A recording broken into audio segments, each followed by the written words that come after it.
thank you to our two speakers. We're so grateful that you're able to join us from Lisbon and from London.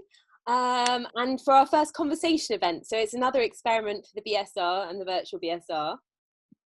I am also very pleased because we were going to do this, a sort of similar event, live at the BSR in workshop format in March, but that had to be cancelled. So we're very pleased that we can recreate an element here for you. I'm going to introduce both our speakers in alphabetical order by surname. So I'll start with Dr. Piers Baker-Bates, who is currently a visiting research associate at the Open University, having previously been Leverhulme Early Career Fellow at the same institution. You may know him as the chair of ARTES, which is the Iberian and Latin American Visual Culture Group. Piers has had a number of fellowships, including at the BSR, but also at the Dutch Institute in Florence, and most recently at CASFA in autumn 2019. And this was for his new project in Spanish fashion, Italian material culture, and Spanish devotional practice in the 16th century. He has made an enormous contribution to our knowledge of Sebastiano del Piombo, and I was so pleased that he was able to take us on a walk in September in the footsteps of Sebastiano in Rome. That was a real highlight. And that very much feeds into his publications, which include Sebastiano del Piombo and the World of Spanish Rome, which was published in 2016. And he has also co-authored 2 edited volumes, Spanish Presence in the 16th Century, Images of Iberia, with Dr. Miles Patterson, and Paintings on Stone and Material Innovation, with Dr. Elena Calvillo. His work also extends to museum exhibitions, and he was unsurprisingly central to the Sebastiano del Piombo and Michelangelo exhibition at the National Gallery in 2017, and the exhibition at Uffizi, which was Spagna and Italia in Dialogo in the Cinquecento. Our second speaker is James Nelson Novoa, who was our Ballston Fellow until March, and made a real contribution to our community, so thank you, James.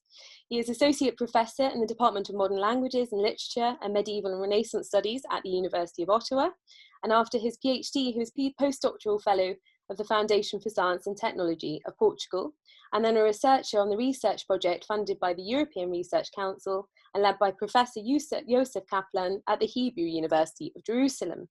And this project was called a Transitional Diaspora, Culture and Religious Changes in the Sephardic Western Communities during the Early Modern Period.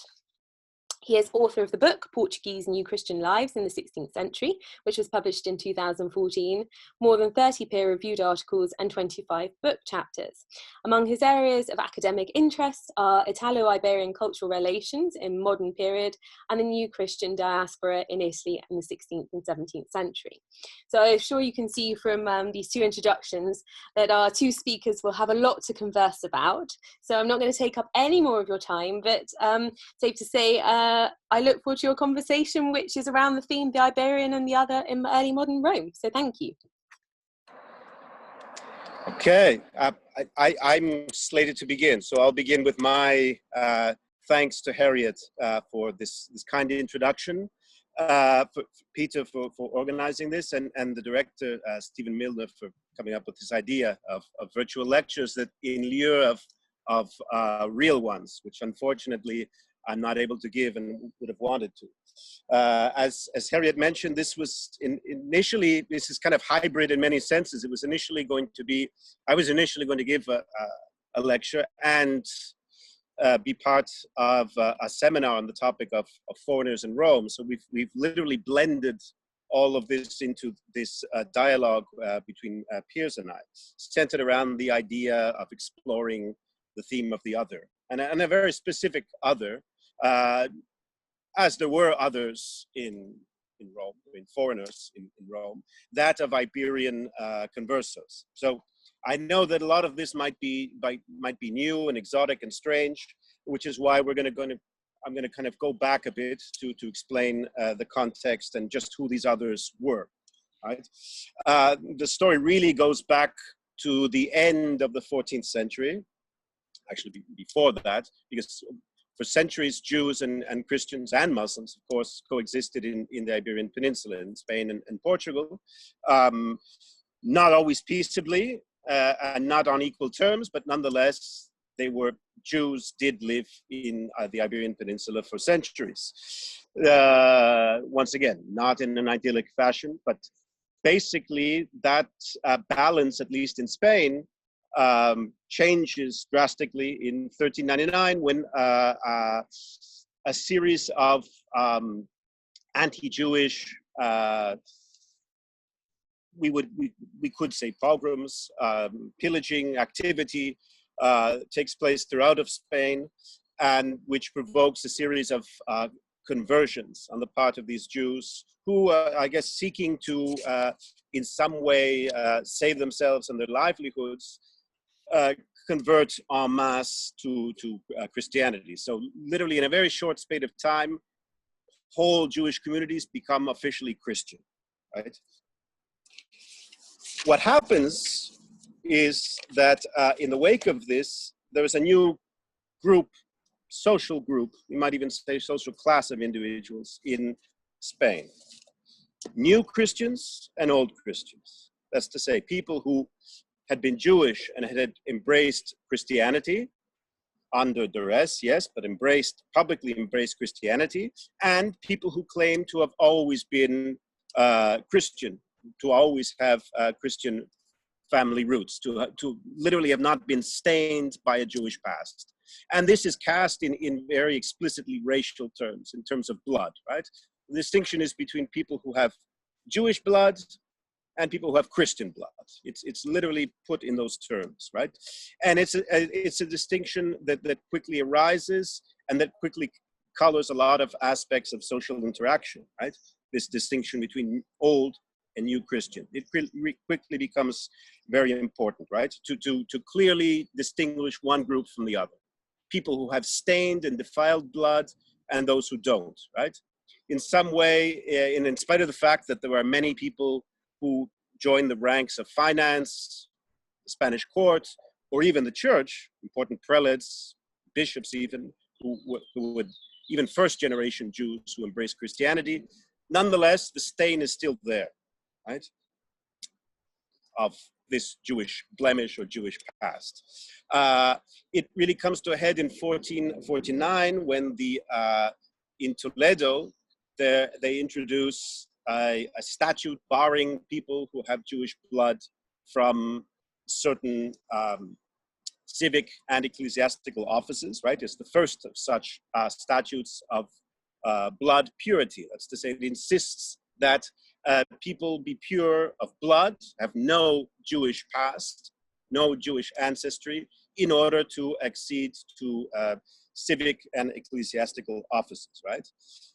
This move for this racial purity, not just religious, but racial purity, is initially opposed by the Church of Rome, by the Pope, saying that salvation, of course, and the Christian message is to be extended to all, and that no one can be excluded due to race or blood. But the people who support these measures gain the upper hand. And slowly throughout the 15th century and certainly onwards into the 16th in Spain, religious orders, professional categories, chapters of churches and cathedrals introduce these blood purity statutes, basically prohibiting people who have known Jewish pasts, right, Jewish antecedents, from having access to these professional fields of endeavor. Not only that, there is also, and from the outset of this creation of this new group of people, this old and new Christian distinction, the suspicion that a lot of these people had in fact not fully converted, not fully embraced Christianity, but that they were kind of secretly Jewish, crypto-Jews, right? Secretly adhering in some way, in some lingering way to Judaism, right? So there's this suspicion that these people are not fully Christian, but in the end, they still remain Jews in spite of this conversion, outward conversion. In large part, this leads to the introduction of a tribunal of the Inquisition in Spain, 1478. Although it wasn't officially the only reason that the tribunal was created, it really was the main motivation behind installing this in Spain. And in 1492, finally, alleging that, in fact, a lot of these people are, a lot of these new Christians were in fact secretly Jews, and they were continuing to practice Judaism thanks to the presence of Jews, the continuous presence of Jews in Spain. In 1492, the Spanish monarchs, right, Ferdinand and Isabella, give the order to expel the Jews from Spain. So the Jews have to leave, and officially as of 1492, Spain is Jewless. There are no Jews living in Spain. Those who remain, those who are of Jewish origin, were all Christians. In neighboring Portugal, something rather different takes place, in that you didn't have these 1399 riots or these massive forced conversions. But in April of 1496, and in kind of ploy to ingratiate himself with Spain, the king of Portugal, Manuel, orders an expulsion of Portugal's Jews, just like what happened in Spain. Right, they're given close to a year to leave, but in April of the following year, 1497, the children of these Jews who are still in Portugal and haven't left are forcibly converted, separated from their parents and forcibly converted to the Christian faith. And in October of that year, 1497, the Jews of Portugal who are still remaining in Portugal are all forcibly baptized, right? There's kind of en masse baptisms. They were basically, the only port they could leave from was Lisbon. A lot of them had assembled there with a view to leaving, and those who were there and hadn't left were all forcibly converted. We're speaking about thousands of people who are forced to adopt Christianity. At first, there's a kind of grace period that was extended to allow these people to completely assimilate, right? So there was a kind of no questions asked about their religious past. But quickly, the same suspicions that exist in Spain take rise in Portugal as well, right? Of these people secretly being harboring Jewish tendencies and somehow all being secretly Jews in spite of this forced conversion. And this leads to the introduction of an Inquisition in Portugal in 1536, an Inquisition that will exist just like in Spain into the 19th century, and the same new old Christian distinction that existed in Spain. It exists in Portugal. The same exclusionary measures very quickly start up. So they're excluded from professional life, excluded from the church, excluded from colleges at university, the same kinds of measures. As a result, these people have to take flight, and one of the places that they choose to go to is Italy. But I'll leave the story now and the story of this image to Piers. Thank you, James, and thank you, Harry, for that more than generous introduction. If the slide sharing has worked, the image you should have been looking at dates from exactly the decade that James was talking about just now, which is the 1490s, which is the Jews were expelled in 1492, and this painting, which was originally part of a much larger altarpiece for the sacristy of the Royal Monastery of Santo Thomas in Avila, which at the time was the most important monastery in Spain, because it was where Ferdinand and Isabella buried their only male child, Don Juan, in 1497.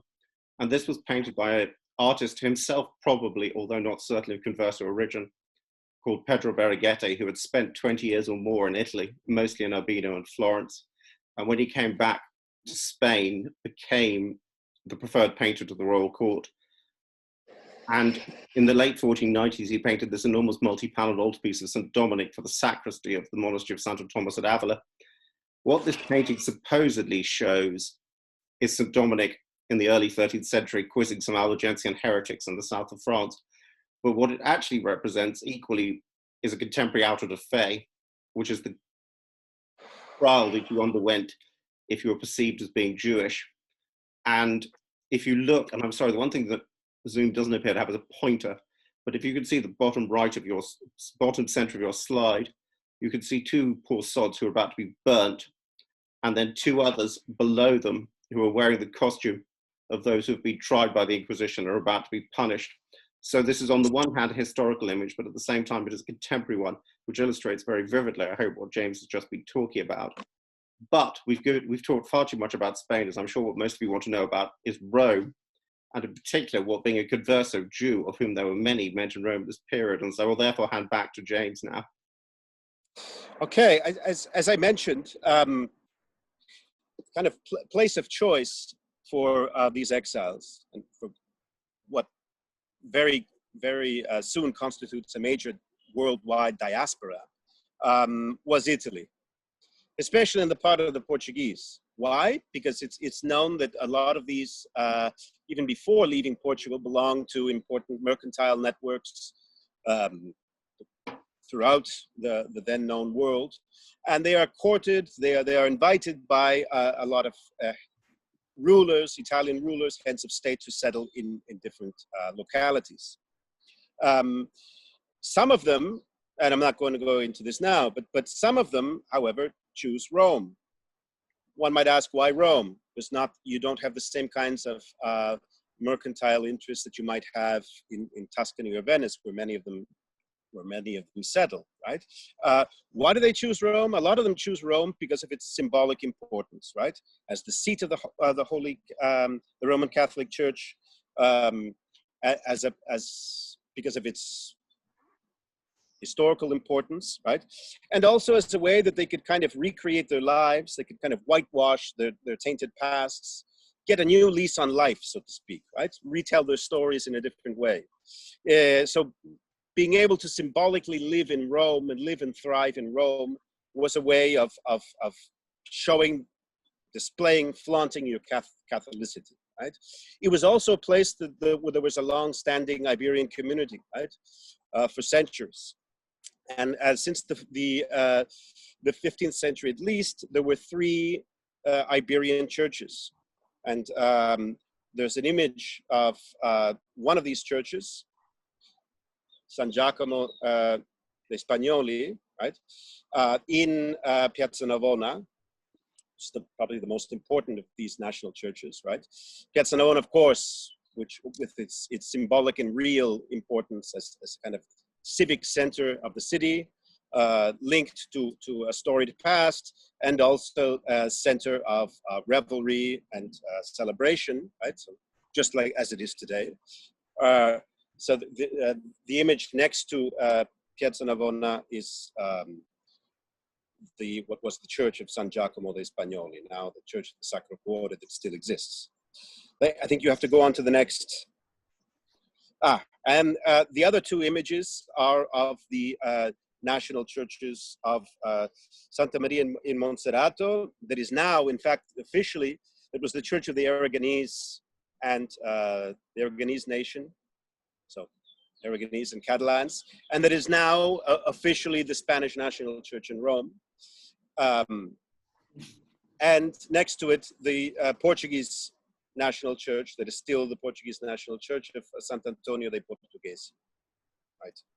So we know that for centuries, these churches hosted a lot of these conversos. And strangely enough, there was a kind of don't ask, don't tell policy with regards to these people, right? There were no blood purity statutes ever introduced into these churches, into these 3 churches. So officially, conversos were not barred. And we know that many conversos constituted the ranks of these confraternities that were buried in these churches, as we will see now. It was literally a liminal different space, right, than Iberia, Rome. One of the earliest and most important manifestations of this presence of conversos is a book that was published in 1528 called La Lozana Andaluza, the Retrato de la Zona Andaluza. So literally, in English, it's sometimes translated as a portrait of the feisty Andalusian girl.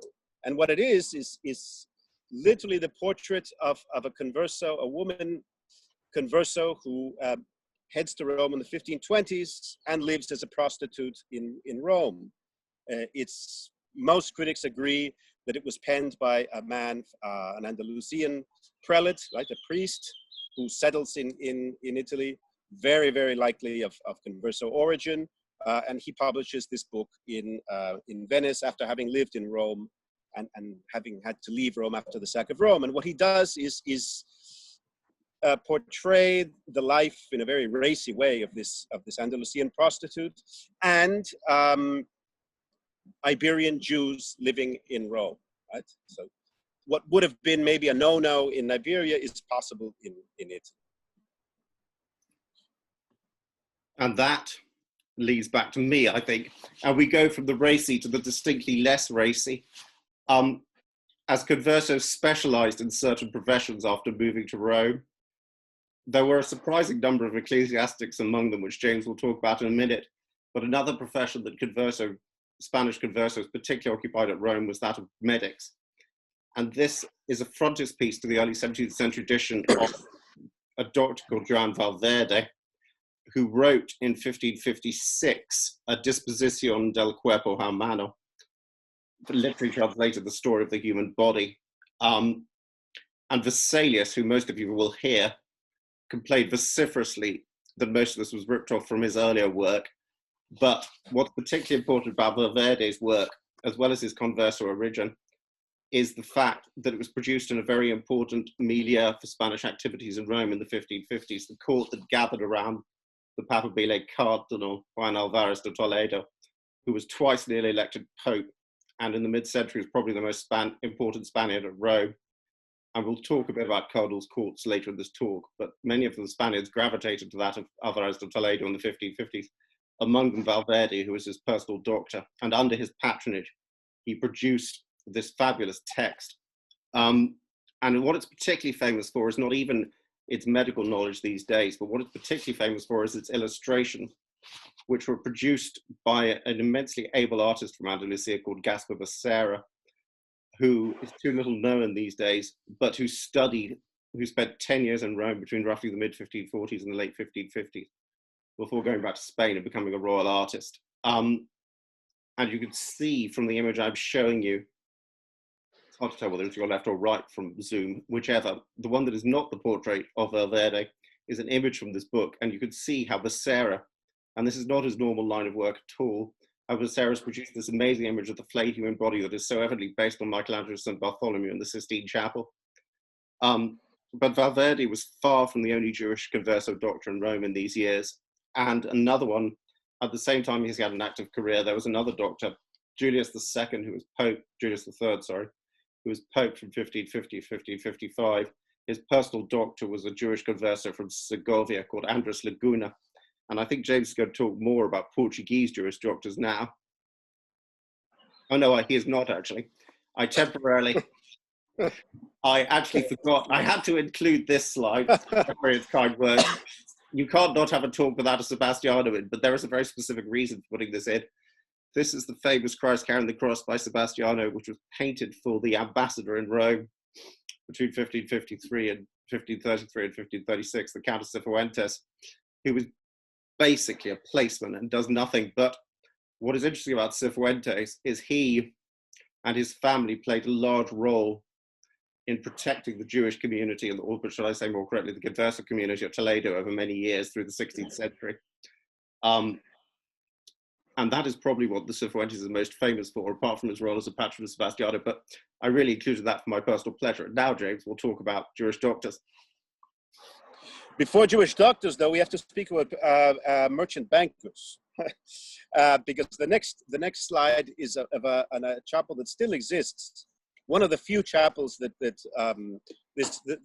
what was the Spanish National Church or Castilian National Church of San Giacomo suffered a lot of changes, and one of the few existing chapels from the 16th century is this chapel known as either the Fonseca Chapel or the Chapel of the Resurrection, that we see an image of next to the image of the inside of the church. it was commissioned, the chapel was commissioned by an important Portuguese merchant banker, Converso, right, who arrived in Rome in the middle of the 16th century, a man called Antonio de Fonseca, which is why it's also known as the Fonseca Chapel. Why, one might ask, could a Portuguese be buried in the Castilian National Church? Well, because there was an interval in history in which the Habsburgs, right, the Spanish dynasty, manages to lay claim to Portugal as well. So that from 1580 to 1640, the Habsburgs are kings of Spain and of Portugal. And as a subject of the Habsburg crown, our merchant banker avails himself of the opportunity to be buried there. And when his wife dies in 1583, he has this chapel built. And he commissions the Bolognese painter Baldassare Croce to paint these frescoes to embellish this chapel around the theme of the resurrection, which is why it's generally known as the Chapel of the Resurrection, right? So an iconographical scheme based on the idea of the resurrection, right? And when Fonseca himself dies in 1588, he's buried there alongside other members of his family. And alongside, in the instructions he gives to Croce in the commission, he also asks for 4 prophets in the vault of the church to be. So it's all scenes linked in some way to the resurrection, or presaging the resurrection. What Fonseca was a merchant banker, one of many who were involved in what my colleague Antonio Diaz Rodriguez has called the curial market, right? They were literally middlemen who were brokers of ecclesiastical benefices. That's to say, the earnings that you would have on a parish, on a church in Iberia. So Iberian clerics, either in Iberia or in Rome, right, counted on people like Fonseca, and like him, the vast majority of them are conversos, to act as middlemen to in the exchange, selling, and passing on of ecclesiastical benefits. It literally becomes a major business and a very profitable one. So this is a man who arrives after a brother of his had arrived in principle, some 10 years before him, to protest against his family being importuned by the Inquisition. And his brother lives in Rome for some 10 years before he escapes to the Ottoman Empire and publicly becomes a Jew there, taking on a Jewish name, taking on a Jewish identity. And his brother arrives the year after. Very rocambolesque kind of story, right? So this Fonseca makes inroads into the Spanish and the Portuguese churches, right? He becomes, as I said, one of the most important merchant bankers, right? Linked also to key members of the hierarchy. And he's able to be buried in this church. A relative of his, and this is where we mentioned doctors, as a member of the same Fonseca family, was buried in another church, right? In another church, and much later, right? Fonseca is buried, once again, 1588. His wife, the chapel is created in 1583, while Spain and Portugal are brought together. And another member of the Fonseca family, relative of his, Gabriele de Fonseca, is buried in another church in San Lorenzo in Lucina. Right? A storied basilica. Basilica goes back almost to the very end of antiquity. So one of Rome's oldest churches.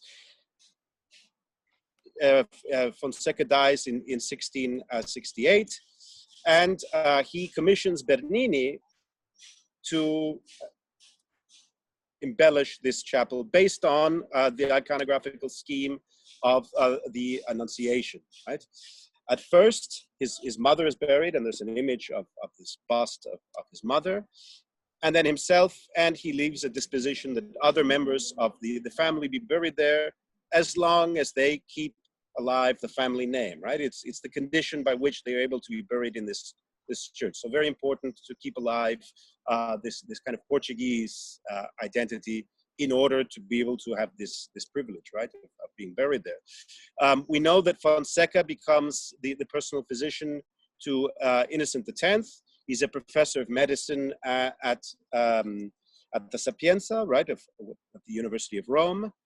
And he's one of the most important doctors of the middle of the 17th century. So we go from the 16th to the 17th century, and we know that this family leaves in some way its mark on Rome, right?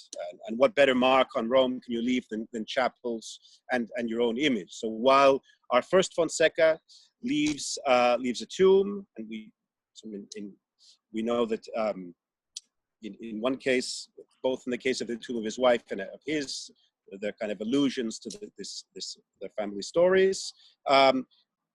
Gabriel leaves his image, right? And it's still looked upon as one of the later great masterpieces of the later production of Bernini. And I think it's back to me then. It is. And it is back to me. And the real problem with San Giacomo degli Spagnoli, so if you return to the Spanish National Church now, when Mussolini drove Corso del Risorgimento through, he knocked the first two bays off the church. But this chapel had already been dismantled in the 1830s because of its importance. And this is the chapel of San Diego de Alcala, which was paid for by probably the richest man in Rome at the period, who was the Converso banker. And we've seen that Conversos are medics, but they're also bankers like Fonseca. But probably the most successful banker of them all was Juan Enriquez de Herrera, who in 1602 commissioned probably the most desired artist then active in Rome, Agostino Carracci, to decorate a chapel for him. So we have Herrera commissioning one of the most prestigious artists in the most prestigious location, and with a very important dedication, because the chapel is dedicated to San Diego de Alcala, who had only been canonized, who is, among other peculiar distinctions, known as the Apostle of the Canary Islands, and who had been the first Spaniard canonized for many years when Sixtus V made him a saint in 1588. So here we have an amazing, Enriquez de Herrera was able to display his Christianity and his wealth in what was a very large chapel and a very ostentatious chapel in San Giacomo degli Spagnoli. Unfortunately for him, Carracci became ill almost immediately, and the chapel was completed by his pupils. But what I'm actually showing you on, I think, the left, but don't go there, is the installation, which is currently, and this is a particularly topical subject, because and I'm not sure whether it has, I believe the exhibition has just opened at the Prado on this chapel. It is the first time it has been reconstructed. So if we get the chance to go, I commend it, because it's the first time it will have been seen in toto, because the paintings were taken down in 1830 and were divided between the Prado and the museum in Barcelona. And this is the first time for 200 years they've been able to be seen intact. So one slide I'm showing you here is the reinstallation of the frescoes. It is believed they look to the church, while the other is the altarpiece from the chapel, which shows the pseudonymous San Diego Alcala blessing the child of Juan Enriquez de Herrera. And what happened, and San Giacomo degli Spagnoli was in fact closed to the cult in the mid-19th century, and the most prestigious works of art, the frescoes were taken out, and this altarpiece was moved to Santa Maria Monserrato, where it can still be seen today, although it is at the moment in the exhibition. And here we have another artist who I'm sure you'll recognize. So we've talked about doctors and we've talked about bankers, but surprisingly enough, the largest proportion of conversions in Rome were probably ecclesiastics. And many of them went there either, as James talked about, Fonseca, to barter for offices, or in an effort to prove or to disprove their Judaizing origins and to obtain ecclesiastical office. And this is a commission from a father and son pair who were successively deans of Toledo Cathedral, the most important in Spain, which is Diego and Luis de Castilla, who are most famous for having brought El Greco. And the careers of the Castilla show how prestigious you could become as a converso in Rome, despite having problems in Spain, because not only were they conversos, but they spent a long time passing themselves off as brothers, but they were in fact father and legitimate sons. And Luis de Castilla, when he was in Rome, he acted as an agent on behalf of his father. He was attempting to obtain for himself the prestigious office of Archdeacon of Cuenca, which he in the same year he acted as the administrator, which is the head of the church, San Giacomo degli Spagnoli. But possibly the most thing for which he's best known now is his role in bringing El Greco to Spain, and how much he actually played in that is now disputed. But certainly, whether he actually brought El Greco to Spain, he certainly brought him to Toledo and launched his career there. And this is the very famous altarpiece from the monastery of Santo Domingo al Antigo, which is El Greco's first commission in Toledo. And this is the centerpiece. The altarpiece has unfortunately been the chapel has unfortunately been dismantled, but this is the altarpiece, which is also the subject of another current exhibition on El Greco, which was in Paris in the autumn and is now in Chicago. And this is the centerpiece of the chapel, the Resurrection. We come back to the Resurrection. And it is currently in the exhibition of El Greco, which is in Chicago, and it belongs in Chicago on a regular basis. And this is just an illustration. And the Castilla were part of an enormous circle of Spanish clerics of Converso origin from all over Spain who flocked to Rome to make a market in benefices. The character, the rather ascetic-looking character on your left is Francisco de Reynoso, who was actually the head of the household of Pope Pius V, who reigned from 1565 to 1572. He was also very closely associated with Castilla and a major patron of art when he returned to Spain. And so the Conversos were able to convert their time in Rome as well into becoming major patrons of art. And this, for example, and these are not the paintings because they're lost, there is a canon of Toledo who got banned from being a canon because of his Converso origins, called Luis de Oviedo, who the record of whose collection is lost, but there are a huge amount of significant Spanish collectors, both Converso and non-Converso, at the beginning of the 17th century in Rome, whose careers as collectors are only just beginning to be re-established. And among the other things, which Oviedo definitely owned, because they are mentioned in his will, are of course this Sebastiano that I showed by the Count of Cifuentes. I also showed it because it becomes a huge iconic image in Spain after it travels there. And Philip II obtains it in the 1560s and puts in the Escorial, but you get lots of Spanish wills mentioning how they have copies of this.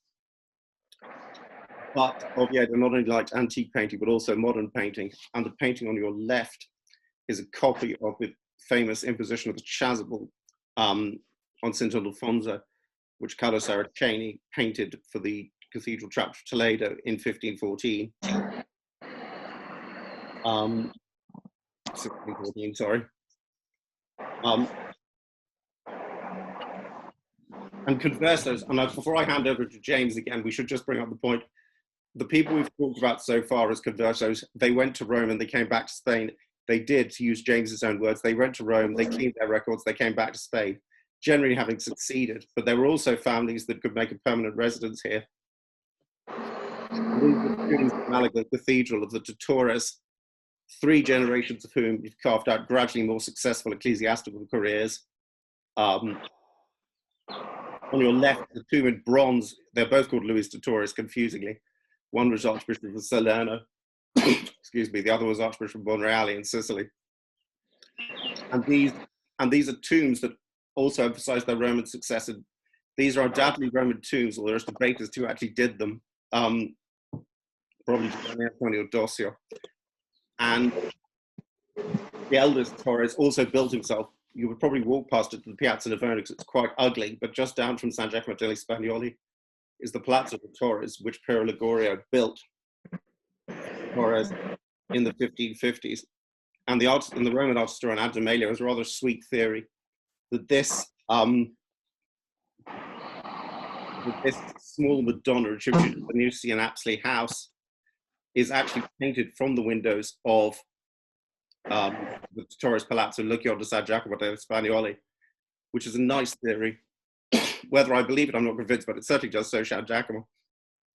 And they were not only buried in Malaga, but they also built a very prestigious chapel for themselves in a church in Rome, which is now closed as well, called Santa Caterina dei Funari. And this is the work also of Martello Venusti. Well, we've been talking so far about Conversos. The one thing we haven't talked about so far, which is particularly interesting, is the amount of Spanish artists who go to Rome who are Converso. And I think I shall end by handing over to James, who's possibly one of the most famous Spanish artists in them all, may have been a Converso himself, as James will now tell us. Okay, and this leads us to the middle of the 17th century with Velazquez, right? Diego Rodriguez de Silva y Velazquez, who in his second voyage to Rome, right, at the behest of Philip IV of Spain, to gather to get the artwork to be sent back to Spain, right, in 1649 and 1651, encounters several members of this Converso community, what was by then a veritable Converso community in Rome, who assist him in dealing with the ins and outs, making inroads into Rome and into the papal court, right? Allowing him to have access to the papal court. One of them was a man who had lived in Rome for several years, Juan de Cordova, right? Who was an artistic agent, was also involved in this commerce of ecclesiastical benefices. He had arrived actually and was trained in this kind of business by an uncle. So from Córdoba, right, from Andalusia. What we're seeing here is a portrait that was recently identified by my colleague Francesca Curti as that of Juan de Cordova, right? This man who assists Velazquez, right? And as known by the studies of people like Antonella Parisi, David Garcia Cueto, and of course Francesca Curti, we know that Velazquez and Cordova were very close, right? Velazquez lives in close vicinity to Cordova, in what was then the kind of Converso hub of the Regione and Parione, right? So in close vicinity to Piazza Navona, that for centuries was a kind of quarter of Rome where many foreigners lived, but especially Iberians.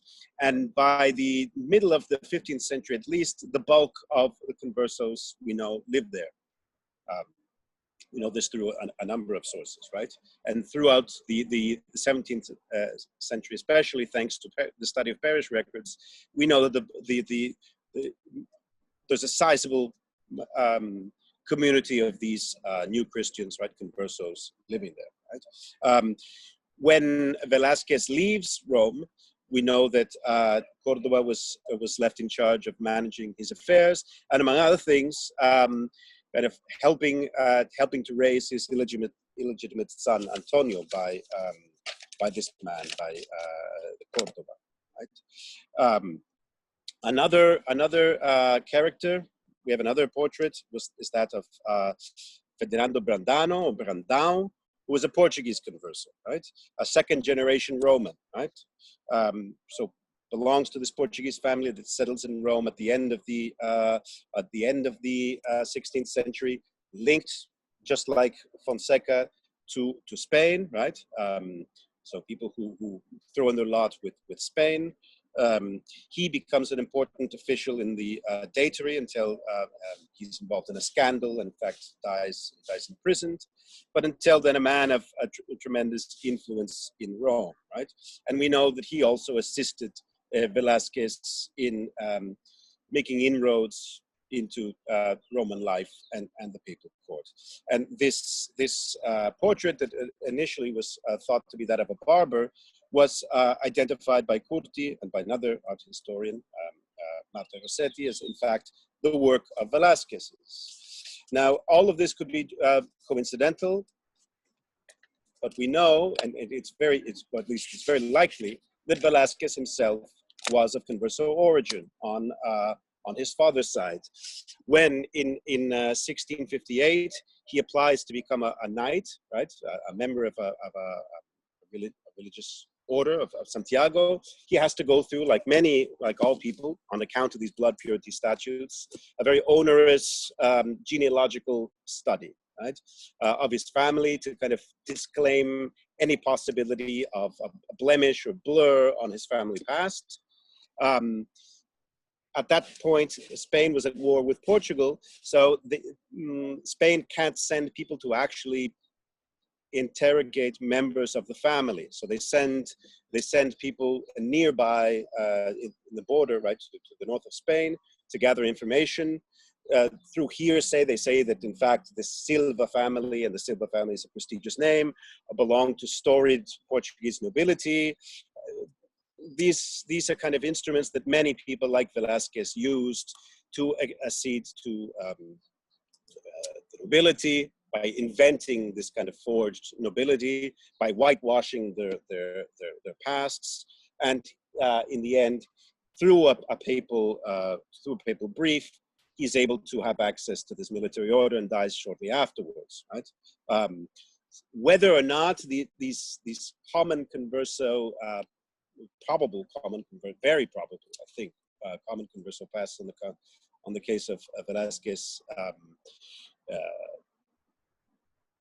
led him to these two men is something that's I'd like to continue to study and was in fact pursuing while I was in Rome and had to leave very precipitously thanks to our friend COVID, and that I hope to be able to get back to once I'm able to go to Rome again. And I'd like to end with an image that I think is very evocative. It's an image that exists in the Fonseca Chapel, right? That has been attributed to the painter Nebbia, Cesare Nebbia, of Jonah and the sea creature, right? And in it, we see Jonah, after having lived in the belly of this sea creature for 40 days, is literally spit out to land. And I think it's very evocative. I'm not saying that this was in the back of Fonseca's mind when he proposed this as an image, but I think it does sum up the condition of many of these people, right?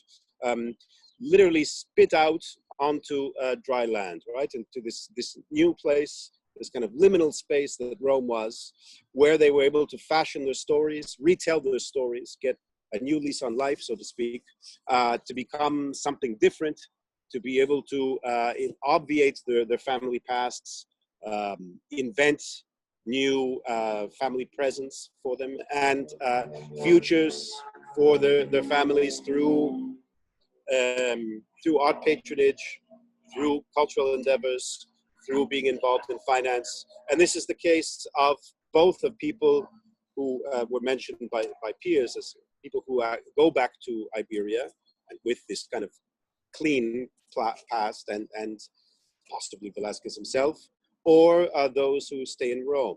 So this is kind of what I wanted to get across.